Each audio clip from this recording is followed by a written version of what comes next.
Good evening, hello and welcome. You're with the news today, your primetime destination. News, newsmakers, talking point, news without the noise. Tonight, the inequality report. Is inequality in this country rising or falling? That's the question we're going to raise tonight, as the Oxfam report suggests that 21 billionaires have the same wealth as 70 crore Indians. Also, can India really trust Pakistan when it calls for talks? We'll tell you more on the news today. But first, as always, it's time for the 9 headlines at 9.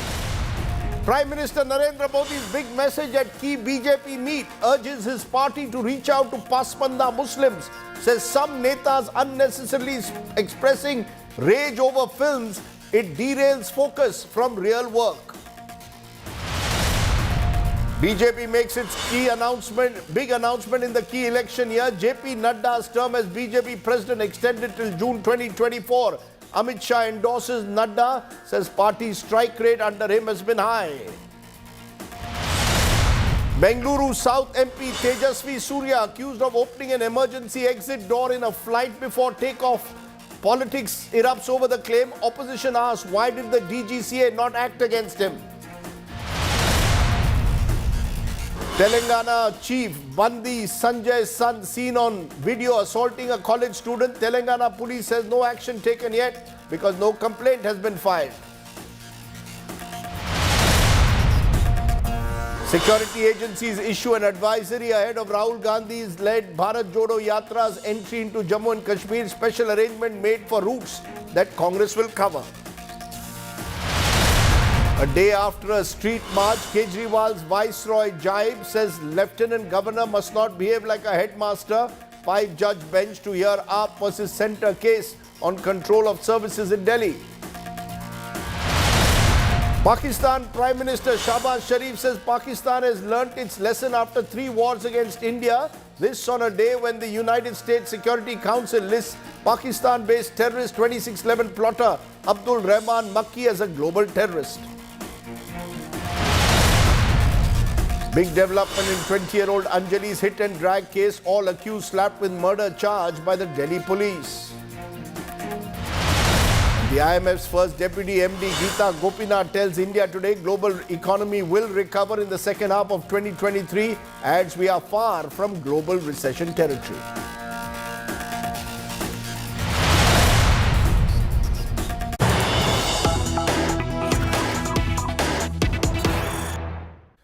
But the big story that's been breaking this evening, BJP MP and the leader of its Yuva Morcha, Bengaluru South MP Tejasvi Surya, is under the scanner. Opposition parties now are quoting his co-passengers, accusing him of opening the emergency exit on an Indigo flight before takeoff. The incident took place on a Chennai-Trichy flight last month. The Congress has accused the Bengaluru South MP of trying to suppress the news of the incident, questioned why the DGCA has not acted against him. The Trinamool Congress has also alleged that Tejasvi Surya has been given a free pass because of his political links. Eyewitnesses whom India Today has spoken to did confirm that yes, the emergency exit door was opened and in fact the flight was kept waiting for more than a couple of hours.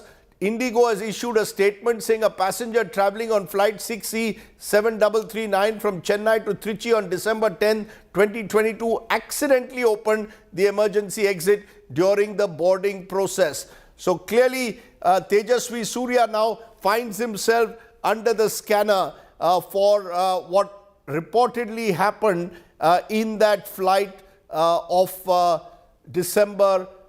Sagai Raj, our correspondent, joining me live from Bengaluru. Sagai Raj, Tejasvi Surya has been avoiding the media, not spoken on it. We are told that the Tamil Nadu BJP chief Annamalai was also on the flight. What are people telling you? Is Indigo trying to hush this up as the opposition is alleging? Yes, opposition is alleging that DGCA as well as Indigo has not taken action against Tejasvi Surya. And if you notice, Rajdeep, that on that particular day, that is December 10th, there was a program of BJP Yuva Morcha in Tiruchirappalli. And there are also reports suggesting that one of the eyewitnesses who was in the plane, was sitting on seat number 18, have clarified that there was anomaly and there were also other people. And there were other eyewitnesses who doesn't want to reveal their identity, have clarified that there was Tejasvi Surya and he had opened that emergency door in the flight, and thereafter he was being shifted from that place to a different seat. And allegedly, he has also written an apology letter to the airline services saying that he will not try to repeat this again. And the Indigo Airlines have followed all safety protocols and took more than 2 hours for them to finish the protocol and take off from Chennai to Tiruchirappalli. As of now, the Congress is demanding an explanation from DGCA as well as Indigo Airlines on the scene. You know, under the rules, apparently the airline is not obligated or does not usually reveal the name of the passenger. The response of Indigo seems to suggest that the emergency exit was accidentally opened during the boarding process. But is it true that all the passengers had to spend 2 hours outside the flight as a result? Is Indigo giving you any information as to what action did they at all take? Or did they just leave Tejasvi Surya, allegedly Tejasvi Surya, because he's an MP? Rajdeep, if you notice, only after media have highlighted this particular issue, after a couple of reports in the media have highlighted that Tejasvi Surya allegedly involved in opening this emergency gate, now they have given a clarification. Now they have issued a press release. If not, they wouldn't have even bothered to issue a press release on this particular issue. So they have not revealed the identity of the passenger. Even in the press release, they have mentioned that one of the passengers has accidentally opened that particular emergency door in the flight.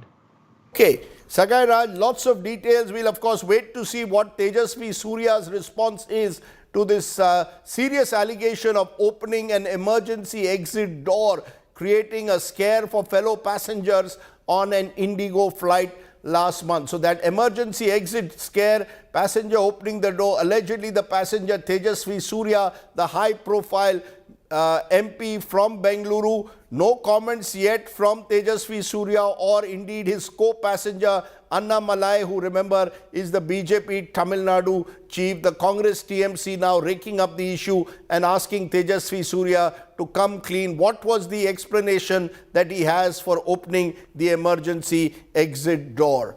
We'll keep track of that story. Let's turn from there to another story that we are breaking today.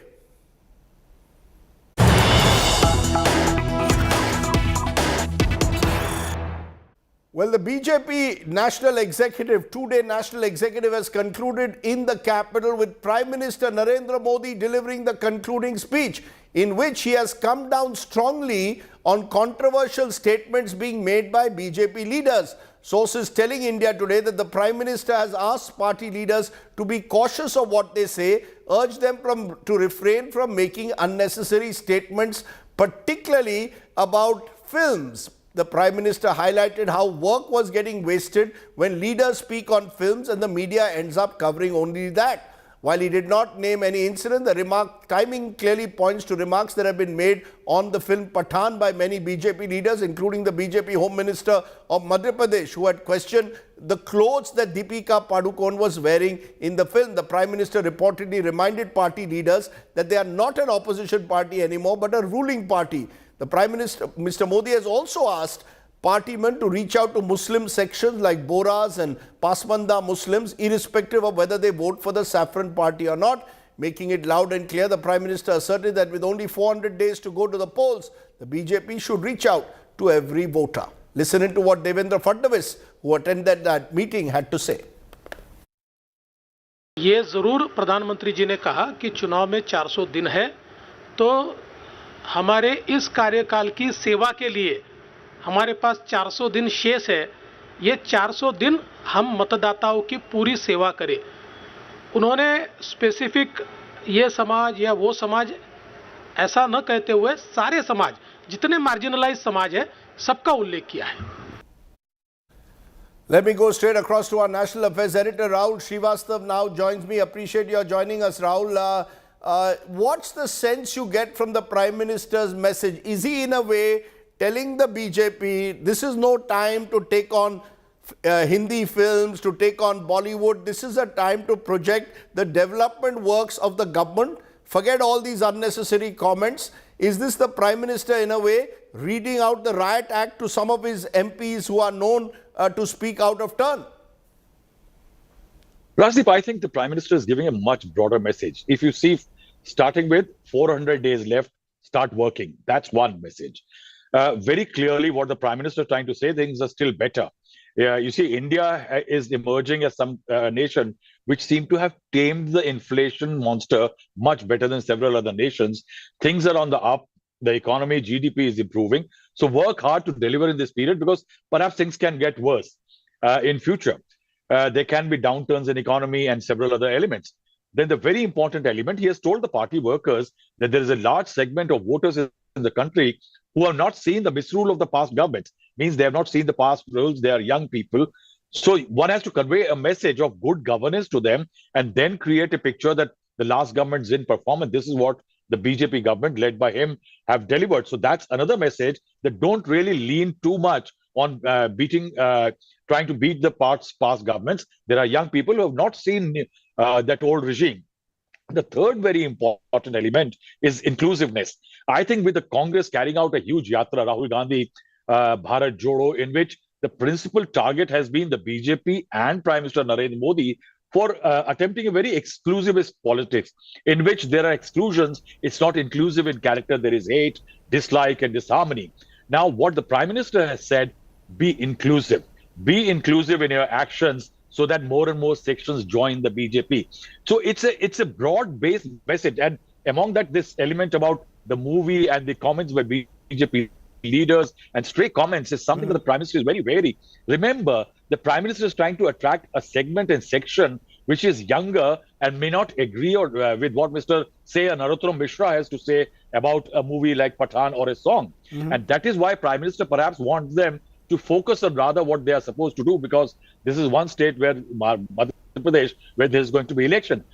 One will have to wait and see, Rajdeep. What I'm finding it interesting, since May this year, the Prime Minister is trying to take the role of a statesman, though it got diluted in Gujarat elections when he took a very tough, strident line.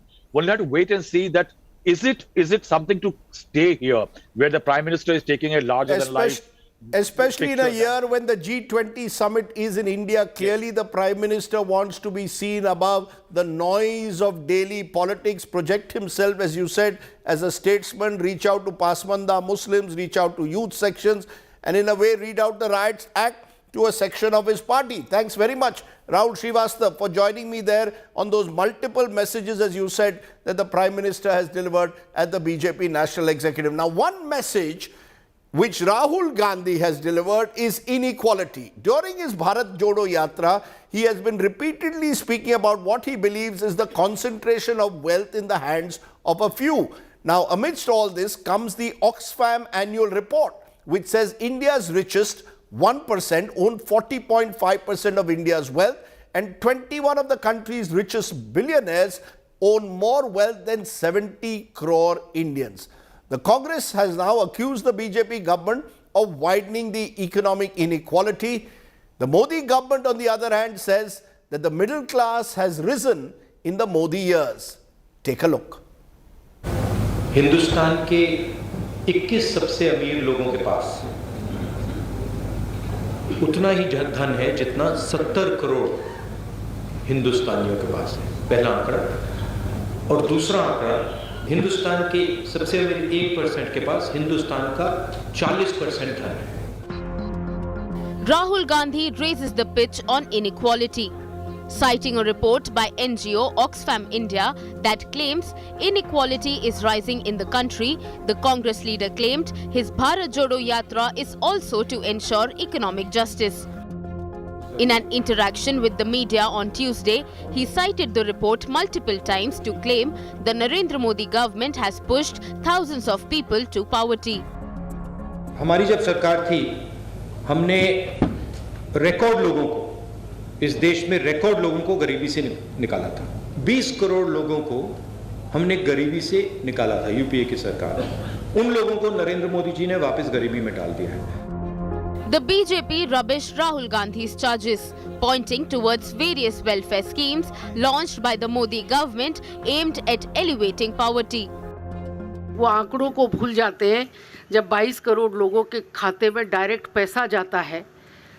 वो तो जब zero balance पे account खुल रहे थे तब भी आपत्ति कर रहे थे, लेकिन वही आज लाभ का कारण बना कि पेंडेमिक के टाइम में अगर हमको किसी को सीधे पैसा देना था तो वो सीधे पैसा जाता है। तो भारत सरकार जो काम कर रही है वो वास्तविक रूप में गरीब कल्याण के लिए काम कर रही है। उनका स्टेटमेंट गलत है और वो इन विषयों को गलत उठाते हैं। The Oxfam report cited by Rahul Gandhi claims top 1% in India owned more than 40.5% of total wealth in 2021, while the bottom 50% of the population or 70 crore people have around 3% of the total wealth. The report says that since the pandemic began in November 2022, the wealth of billionaires in India surged by 121% or 3,608 crore rupees per day. Meanwhile, the report claims the number of hungry Indians has increased from 19 crore to 35 crores. The Oxfam report, however, contradicts an IMF paper released last year. The study, authored by Surjit Bhalla, Karan Bhasin and Arvind Virmani, had said that extreme poverty was kept below 1% during the pandemic by the Modi government through its free ration scheme. Bureau Report, India Today. So let's raise the big questions on the inequality debate. Are the poor getting poorer in this country? Is inequality rising or falling? Is poverty in India being wrongly projected? Some of the questions we'll raise. Amitabh Behar is CEO of Oxfam India, which has brought out that inequality report. Nilesh Shah is member of the Prime Minister's Economic Council. Dr. Arun Kumar, senior economist and a critic, I may say, of the Modi government. Let me come to Amitabh Behar first from Oxfam. I want to understand that your report every year seems to suggest inequality is widening, and a lot of critics of your report are contrasting it with the IMF report, which actually says extreme poverty has come down because of government welfare schemes like free ration. That you're looking at only concentration of wealth in the hands of a few, but what you're not seeing is also that poverty, according to the IMF report, has actually come down. How do you respond? Thank you, Rajdeep, for inviting me. And let me say that, this report is about the growing inequality. And you have cited some figures, but let me also just talk of one more figure. And I think it's critical. If you look at the last 1 decade, and first let me quote the global data, 50% of the new wealth created actually went to the top 1%. In the last 2 years of the pandemic, 2/3 of this newly created wealth went to the top 1%. And it's not very different for India. 40% of this wealth went to the top 1%, whereas the bottom 50% got only 3%. So I think it's important to recognize that inequality has risen, and it is something that we can see through data and also in our day-to-day interactions in the world. So I think it's very important to actually look at the causes of inequality. Our report is to say that inequality is growing and we need to directly address the question of inequality. That's the central message, that we cannot do away, we cannot look away and say that inequality is a non-issue. We need to focus on inequality, and there are ways of addressing it. This is something which is not good for the future of this country. But you're admitting that this is not an India problem, that this is a global issue at the moment of rising inequalities. It's not just specific to India. And B, somewhere you're also, you claim that this has widened during the COVID pandemic. Am I correct? Sure. So why would you say I admit? The report clearly says it's a global phenomena, but in India, you see it far more accentuated. And yes, again, the pandemic has worsened the situation, but inequality has been growing over the last few decades. So as in there's several reports. Look at what Thomas Piketty says, that in India you saw inequality actually decline till the 80s, and then you see a sharp increase in inequality. So it is but you're also not just seeing an Oxfam I'm report. sorry You to have the intervene, but you're Inequality also, Lab, but there are enough reports, Amitabh, which are also saying that the middle class, those consumer middle class has also grown post the 1990s. So there are conflicting reports, as I said. There's an IMF report which says extreme poverty is down. There have been previous reports which have claimed the middle class incomes are rising. So, you know, your report versus the others, is it because different methodologies are used? At least on Rajdeep, just on the poverty, let me just say that at least till 12-13, we did get regular figures on poverty. In the last few years, we have not got reports on the poverty numbers. I think it would be very, very helpful if we start getting those numbers. But if you even look at, say, the multidimensional poverty that came out, we are still talking of 25 to 30% of people living below the poverty line. Look at what happened during the pandemic. And since then, almost 80 crore people are actually benefiting, surviving from the food scheme of the government. Look at what happened during the pandemic. Majority of the country's population was actually surviving on NREGA. So these are very, very serious indicators. And the question is, on the other hand, while people are suffering, they're living in debt, there's high unemployment. On the other hand, you have this number of billionaires growing dramatically. But as you said, from 102 billionaires it's become 166. So I think the question is that there is wealth being generated, and if you don't redistribute this wealth, then I think the huge deficits of, say, education, huge deficits of health are not going to be addressed. The question is, how do we redistribute our wealth to ensure a life of dignity for all? I think that's the real question, instead of really getting into other questions. This is an age-old problem. This is not a, let's be fair, it's not a problem just of 2023. Ensuring an equitable distribution of wealth has been a problem that has existed for years.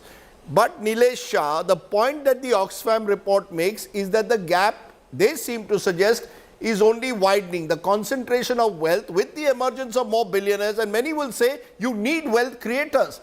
But if there is concentration of wealth, then it widens the inequalities that exist. I mean, 1% or 21 billionaires of India accounting for the same wealth of 70 crore Indians. How do you respond? So Rajdeep, clearly inequality is there. Now, whether it is widened, reduced, but inequality is there. How do we reduce inequality? If we look at the savings pattern of the rich versus poor, undoubtedly rich are saving more and poor are saving less. So one way is to increase overall income so that poor can also save more. But the real challenge for us is investment of that savings. The poor, by and large, are investing in cash, in gold, in chit fund and nidhis. You will be surprised to know, Rajdeep, that 1.5 crore Indians have lost 1,80,000 crore in collective investment scheme, from PSCL to EMU to Tickwood. These are the people who are at the bottom of the pyramid. They are lured of overnight doubling of money and stuff like that, and they end up losing their capital. So we have to focus on providing savings option to bottom of the pyramid. We created Jan Dhan, everyone got a bank account. Let's create a Jan Nivesh Yojana so that bottom of the pyramid can also compound their wealth at the same level as the rich of the India. Okay, let me try and get Arun Kumar to explain why is it Surjit Bhalla's report, IMF's report says actually extreme poverty has declined, that the Modi government has consciously worked at welfare schemes that provide free ration, for example, versus Oxfam's report which says wealth inequalities are widening and the poor in a way are getting poorer in comparison to the rich who seem to get more affluent. So, Rajdeep, there are three different kinds of inequalities that exist that are measured. First is the inequality in consumption, second is the inequality in income, and third is the inequality in wealth. What the Oxfam report primarily focuses on is the disparity in wealth. And you must understand that, you know, the consumption inequality is less, and I think what Surjit Bhalla and so on are doing is the consumption inequality, not the income or the wealth inequality as far as I understand. The income inequality, unfortunately, the data is not available. It has to be assessed in a different way. And the wealth inequality also does not take into account fully the actual inequality because, you know, it's largely based on financial holdings of stock market, of financial assets and so on, but doesn't take into account the black economy, doesn't take into account the real estate sector and the funds that are held abroad. So actually, the Oxfam report understates the wealth inequality. The wealth inequality is much larger than what the Oxfam report reports. So in a sense, what we need to worry about is that what's happening at the bottom, as Nilesh Shah correctly points out. And I'd like to point to the e-Shram portal on which 28 crore people have registered from the unorganized sector. And 94% of them say that they are earning less than 10,000 rupees per month. And if you look at the World Bank latest poverty line, it's $2.15 per day per person, and that translates to 13,000 rupees per month per person. So in other words, all these 94% people in the unorganized sector who are saying that they are earning less than 10,000 rupees, they are poor. So if you go by that, then you find that the report that Surjit Bhalla and company have given is not quite accurate because they're not really taking into account the actual consumption pattern in the economy. So while it's correct that the government giving 5 kilo of ration and earlier 10 kilo of ration did help the poor people, because after all, you know, they were not able to purchase enough food, and therefore government definitely helped in that, and that definitely you know, helped in the reduction of the extreme poverty. But the poor don't spend only on food, they also need other things, and that's where I think the multidimensional poverty still is much higher than what the Surjit Bhalla and the IMF report Let me stop you for a moment, because, you know, one thing is to give the numbers Amitabh Behar as Oxfam does, and we can argue over those numbers, they will be disputable, but the solutions you offer, tax the super rich. Now, many will say that's the worst thing that you can do. In fact, across the world, people are saying have lower, more rational taxation across the board. So, taxing the super rich, is that the only solution that you all are offering at the moment? So, Rajdeep, if you look at our report, we are offering at least 3 very, very concrete suggestions and recommendations. But we also believe that taxing the super rich is one of the solutions.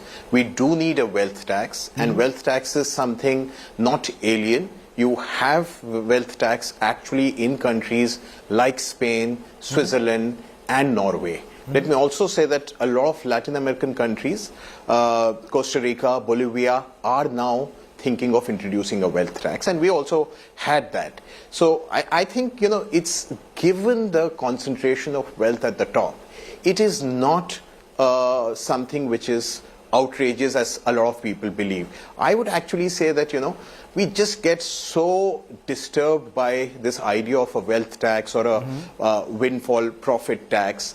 We do not look at what's happening to the significant number of poor people in this country. Let me just take that to Nilesh Shah, because let me take that to Nilesh Shah, because the government in 2019 gave corporate India a lot of tax breaks that was seen to be contentious. Do you believe that taxing the super rich, we have a budget coming up in 2 weeks, is really the answer? So Rajdeep, we did experiment with estate duty and wealth tax and income tax. There was a time where in India, on 100 rupee income, you paid 102 rupees and 50 paisa of tax. What did that create? It created an economy which lagged the global economy. In 1947, India was ahead of Japan in per capita GDP.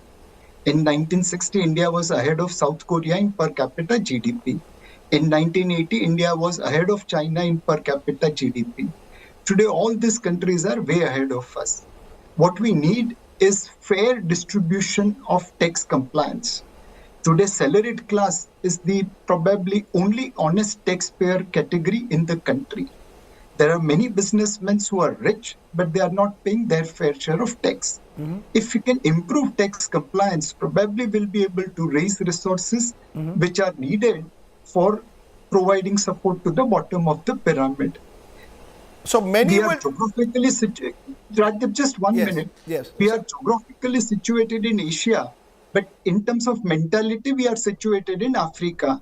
Our tax to GDP ratio is more comparable to African nations than Asian nations. We have to improve tax compliance so that we can justifiably say we are an Asian country.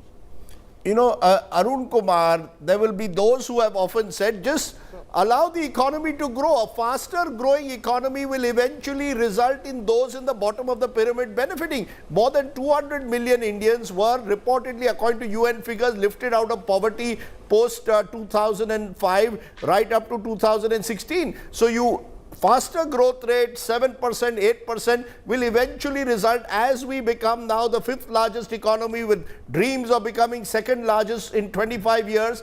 Many of these inequalities will reduce because more people will have access to income. So, Rajdeep, the problem really is that by cutting direct taxes, you don't raise investment, and if you don't raise investment, growth does not pick up. So in 2019, when we sharply cut the corporate tax rate, it did not lead to greater investment. It led to the debt being reduced by the companies, because you need demand, and without demand, companies are not going to invest. Our capacity utilization has been hovering between 70 and 75. And why is that? Because people at the lower level do not have the purchasing power to purchase goods and services. So in fact, industry itself has been saying that we need to actually pump in purchasing power into the rural areas, towards the poor. And let me also remind you that Warren Buffett has been saying that the rich have to pay more taxes, otherwise capitalism would not survive. He said that in 2012, and he was supported by the Italian rich, the French rich, the German rich, and many of the American rich. So in other words, you see this disparity in wealth and income that is there is leading to demand shortage the world over, and therefore the World Bank has also changed its line. The World Bank is now saying we need universal basic income. That means large number of people who are not getting jobs, they need to have purchasing power in hand. So in other words, demand side policies are needed much more than actually giving concessions to the well-off. Then the pie would grow. So you're right that the pie needs to grow, but the pie needs to grow evenly. What's happening is pie is growing unevenly and creating a crisis of capitalism. And that's why even in the US, Trump was saying, bring capital back to the US. Because from Mexico, from China, he was blaming India that, capital is going there, etc. So they were also trying to increase their investment by bringing their capital back. In India, we need to increase our capital investment because it peaked in 2012-13 at 35.5% and came down to 30%.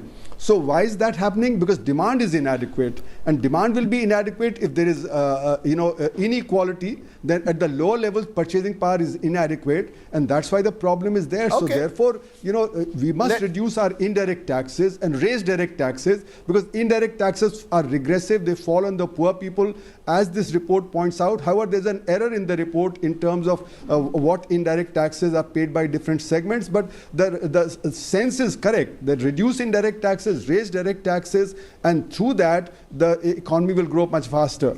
Okay, let me leave it there.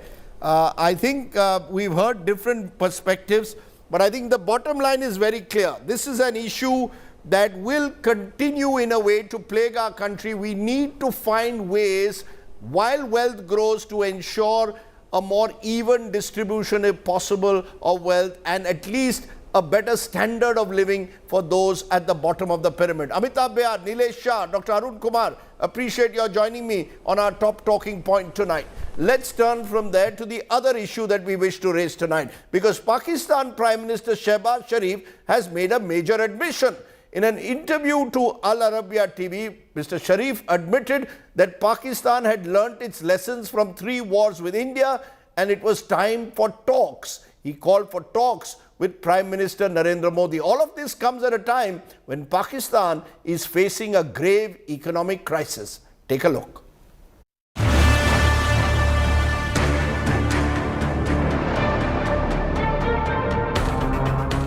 Food crisis,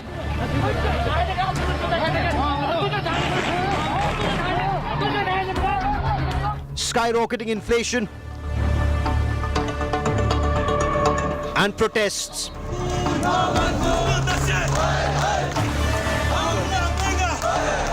Pakistan, a country of 23 crore people, is living its worst nightmare. Massive protests erupted in the Gilgit-Baltistan region of Pakistan-occupied Kashmir on Tuesday over food shortage and runaway inflation.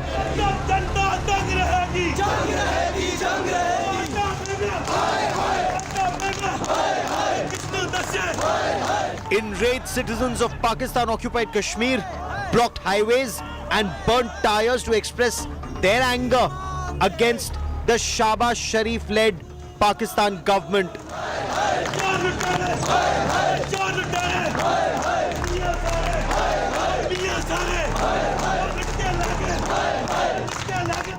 In midst of it all, Pakistan's Prime Minister Shahbaz Sharif conceded Pakistan had learnt its lessons after fighting multiple wars with India and losing. The Pakistani Prime Minister admitted that all three wars with India had brought his country down. Pakistan has learnt its lesson. We had 3 wars with India, 3. And the consequence of those wars, as a result, it only brought more miseries, to the unemployment, 2 nations, poverty. Shahbaz Sharif claimed his country now wants to live in peace with India, but once again raked up the Kashmir issue. We must. We are not a country, we don't have zayt, gas, we have very strong human resource, labor, engineers, etc. That's our asset. We want to convert that into our tools to provide prosperity. Under intense pressure, Pakistan Prime Minister Shahbaz Sharif's office clarified that the Prime Minister has consistently maintained that Pakistan and India must resolve their bilateral issues, especially, according to Pakistan, the core issue of Jammu and Kashmir through dialogue and peaceful means, and that too after restoration of Article 370. For far too long, Islamabad has ignored its economy, instead focusing all its energies using terrorism as an instrument of state policy. Now, the country is drowning in debt. In a desperate bid to remain afloat, Pakistan has taken a fresh loan from the United Arab Emirates this week. But the financial help from the Arab nation is actually too little and too late to bail out a sinking Pakistan. Bureau Report, India Today. So is Pakistan extending an olive branch now to India, and can India take the Prime Minister Shahbaz Sharif's word seriously? Joining me now, Sharat Sabharwal is former India High Commissioner to Pakistan, and Ali Sarwar Naqvi, senior diplomat from Pakistan. Appreciate both of you joining us. Sharat Sabharwal, how would you respond to what you heard from Shahbaz Sharif? Do you see it as a genuine overture to India, or a country that is sinking on the economic front, making a reach out in desperate times? No, even if you assume that they are trying to reach out because of there are serious economic problems. One of the reasons for the problems of Pakistan's economy is its adversarial posture towards a much bigger and better endowed India. That is an issue which they sidestep very often. But even if we assume that this is an attempt to reach out to India because of Pakistan's difficulties, it's nothing new, Rajdeep. If you look at its essence, what does it say? The wars have caused poverty and misery to the people. We have learnt our lessons. We want to live in peace. But that requires talking on various issues, including to resolve burning issues like Kashmir, etc., etc. Then he alleges violation of human rights in Kashmir, and then persecution of minorities in India, and says India must end all these actions to prove its sincerity, to sit with us and talk.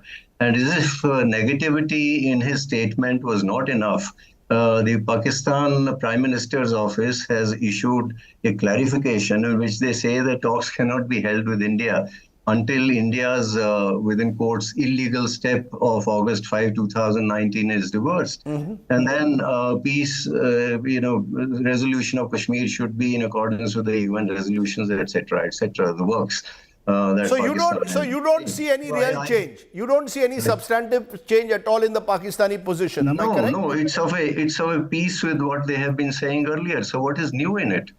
Ali Sarwar Naqvi, do we, tali do haath se bajti hai. You can't say we want to have constructive talks with India and then set all these preconditions, some of which Sharad Sabharwal listed out, target India for what you believe is India's attitude towards minorities, and then expect the trust deficit to be reduced. What is Pakistan offering which is new? Whether new or old, that's not the issue. The point is that Prime Minister Shehbaz Sharif has made an offer for talks, and this is something that is a forward movement towards India. Now, we have gone through this exercise many a times before, and what I worry about is that even if we have talks, and even if some modicum of interaction is agreed upon, it won't lead to any outcome or result, because the positions are very hard on each side.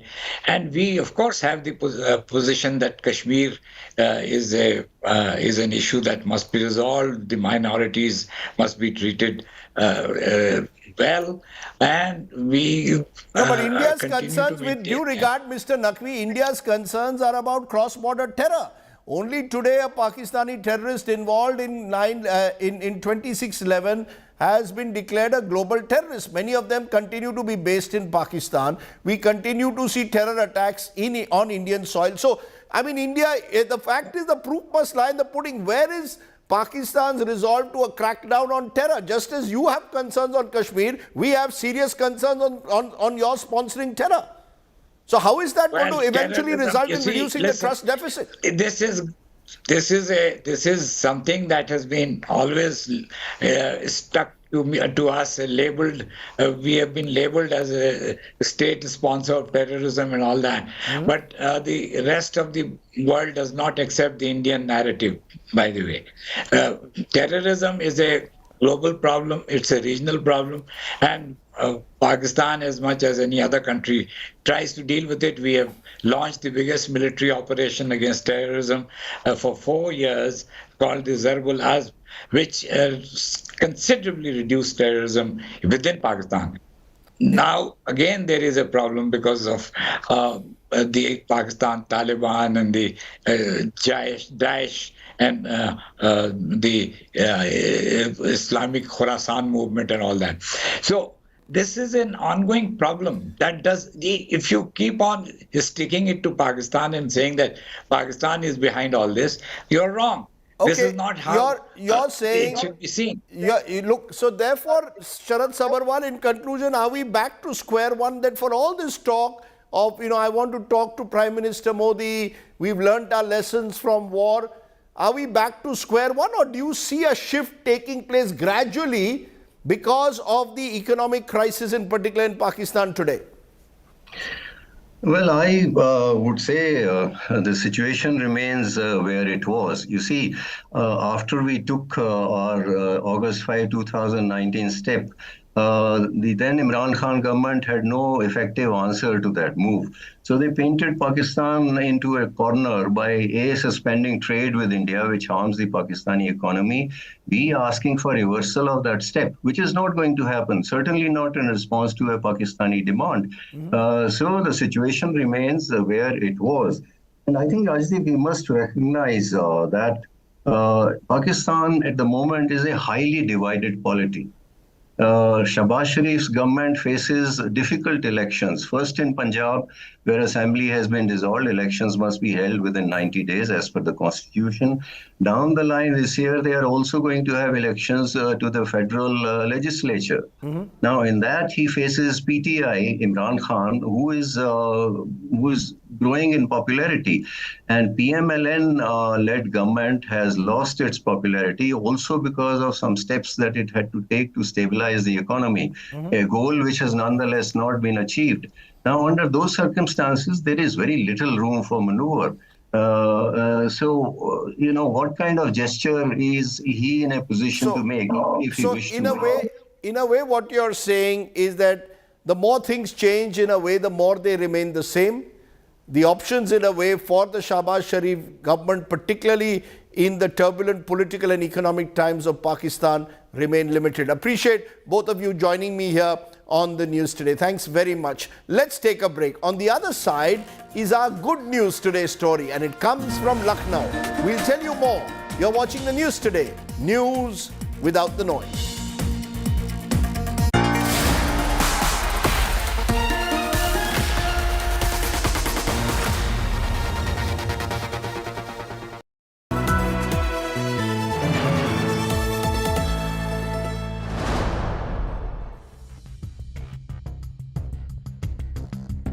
You're watching an India Today special broadcast being brought to you from the stunning ski resort of Clusters, Davos. The 53rd World Economic Forum is back at the snow-clad slopes of Davos. The smartest minds gather to debate the world's biggest challenges: energy crisis, industry headwinds, geopolitical risks, social vulnerabilities. India Today and Business Today are at ground zero to bring you all the action. Catch top corporate tycoons, politicians and intellectuals as they discuss cooperation in a fragmented world. Watch the Davos brainstorm only on India Today and Business Today TV.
Welcome back. Let's turn to tonight's Get Real India story, and it comes from Himachal Pradesh because the Joshimath crisis has set alarm bells ringing in neighboring Himalayan states as well.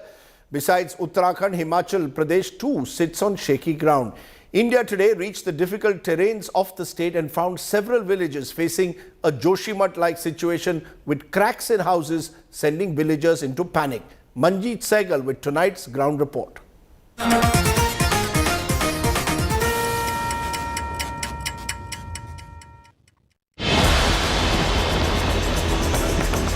Even as the pilgrim town of Joshimath in Uttarakhand sinks, many towns in Himachal Pradesh are dreading a similar fate. Land subsidence, a silent disaster, is taking hold of the Himalayan region. People in a village in Mandi have been urged to vacate their houses after they developed cracks. You can see the walls have now developed wide cracks. You can see this is at least 2 inch or 3 inch at some places, wide cracks, multiple cracks rather. This crack started developing here, and it goes from this wall to inside the rooms of this house. Cracks are visible everywhere, not only on the walls but also on the ground. See the cracks, how dangerous it would be to live in such a house which has now been declared unsafe by the local administration. Chand, who lives in Thalot village, claims it all started when the administration started constructing a tunnel. आपको लग रहा है कि ये जल्दबाजी में बहुत ज्यादा गहरी कटिंग कर दी, कम करते तो इतना खतरा ना होता? जी, अगर कम होती कटिंग तो इतना खतरा नहीं होता था। कटिंग इतनी ज्यादा होगी कि इसका जो बेट है ना जगह का, तो नीचे तो खाली हो गया, तो बेट ज्यादा हो गया और ये चलना स्टार्ट होगी। एडमिनिस्ट्रेशन आपको ये तो कह रहा है कि आप भाई घर खाली कर दो, कोई आपको मुआवजा मिला है? नहीं, मुआवजा कोई कुछ नहीं मिला। Almost every house in Thalot has big cracks. The villagers are in tears as they are forced to leave the homes they grew and spent their childhood in. बहुत दुख हो रहा है सर, ये इतनी दरारें आ गई है, अब यहाँ रहना तो बहुत मुश्किल हो गया है, अब यहाँ कैसे रहे हम? Even the state capital Shimla is not immune to land subsidence, with many structures seeing cracks. Many parts of the city are vulnerable. A town built for a population of only 25,000 is now troubled by its own burden. Bureau Report, India Today. Worrying signs from the Himalayas. Let's turn from there to our good news today story. It comes from Uttar Pradesh, where as the temperature dips, the Nawab Wajid Ali Khan Zoological Garden in Lucknow is taking good care of its animals. They placed heaters and blankets inside the animal cages and changed their diet to protect them from the chilling weather. You too, at home, stay warm, stay safe. Good night, Shubh Ratri, Jai Hind, Namaskar, as we leave you with tonight's Good News Today story. Bye for now.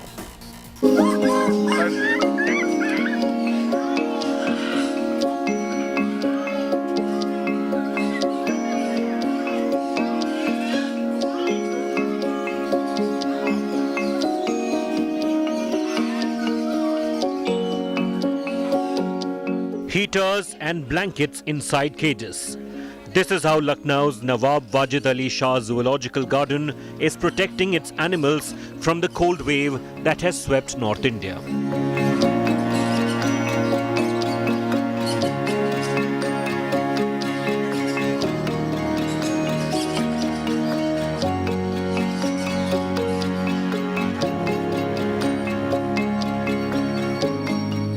The zoo administration has also placed hay grass inside the cages of tigers, lions and bears. Heaters are placed in the cages of reptiles as they need constant heat to maintain their body temperatures. Apart from keeping the animals warm, zoo authorities say special winter diet is being followed for animals. जो हमारे बाड़े हैं उनमें जहाँ जहाँ जालियाँ लगी हुई हैं और जहाँ से हवा तेज़ी से पास होने की संभावना होती है वहाँ पर हम लोगों ने पॉलीथीन लगाया है। जिन बाड़ों में हीटर की ज़रूरत है वहाँ पर हमने जानवरों के लिए हीटर लगाए हैं। इसके अलावा हिरन प्रजाति के लिए व्यापक रूप से पुआल की व्यवस्था की गई है जिस पर वो लेटते भी हैं और उसको खाते भी हैं।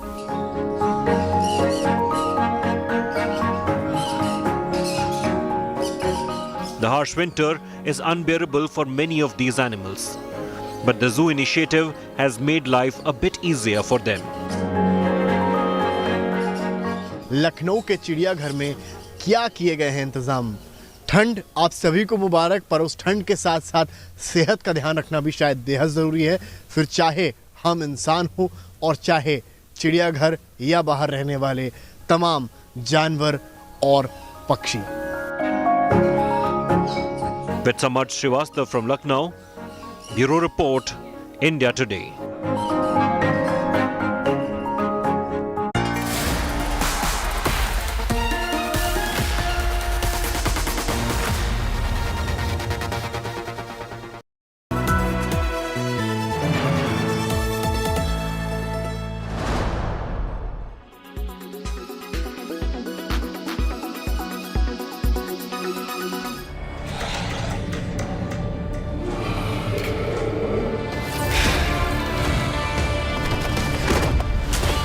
Whether you like it or not, Jallikattu is an issue that has sparked several heated debates across the country.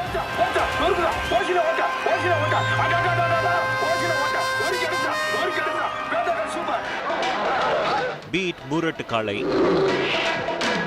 or Veerumandi,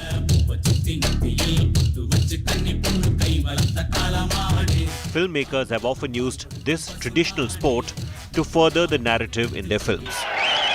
Murattukalai, which released in 1980, was probably the first film to depict Jallikattu on celluloid. The film told the story of two landlords, Kalyan and Jaishankar, whose enmity grows after the engagement of Jaishankar's sister with Kalyan.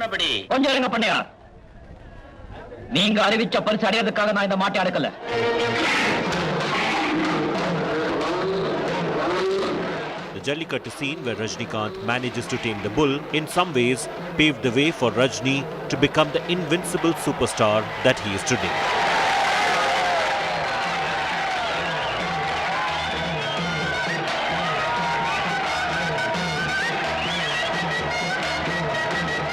Cheran Pandian, directed by K.S. Ravi Kumar, became a highly successful venture at the box office.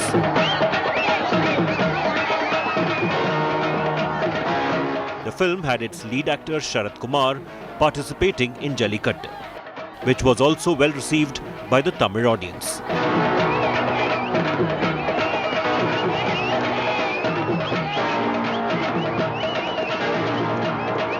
The film also touched upon rampant issues like casteism.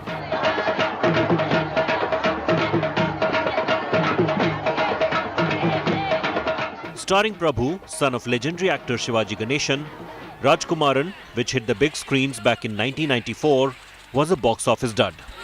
However, the film had a memorable Jallikattu scene with Prabhu.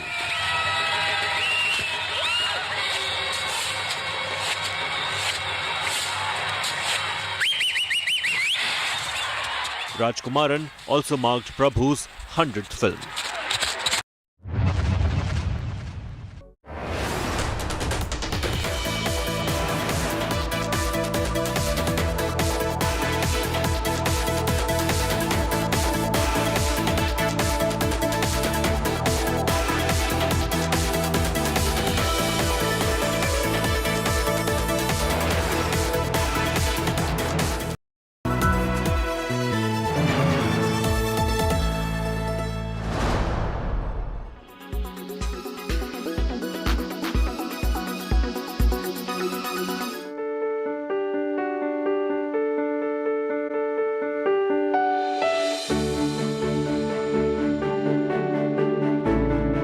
Kashmir, once known as the paradise on earth, for more than 3 decades in the news for terror and killings, Deepa Soni, an artist from Udhampur, uses her brush to remind us of all good things about Kashmir.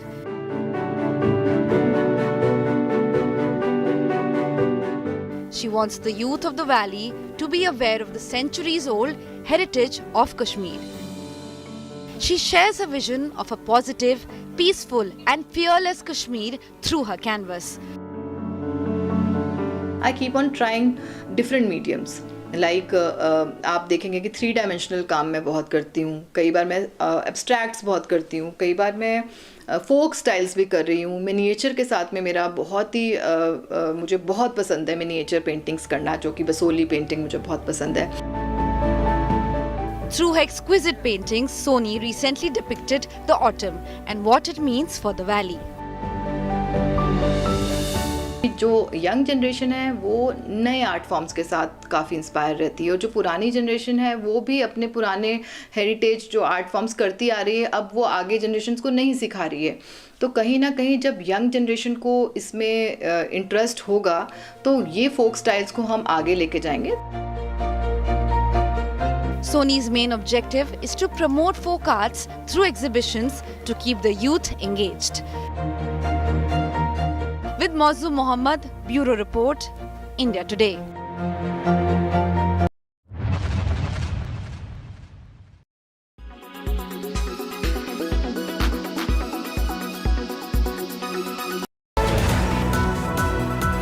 Co-powered by Samsonite. Tested like Samsonite. Volkswagen Tiguan, India's safest SUVW. LIC, हर पल आपके साथ.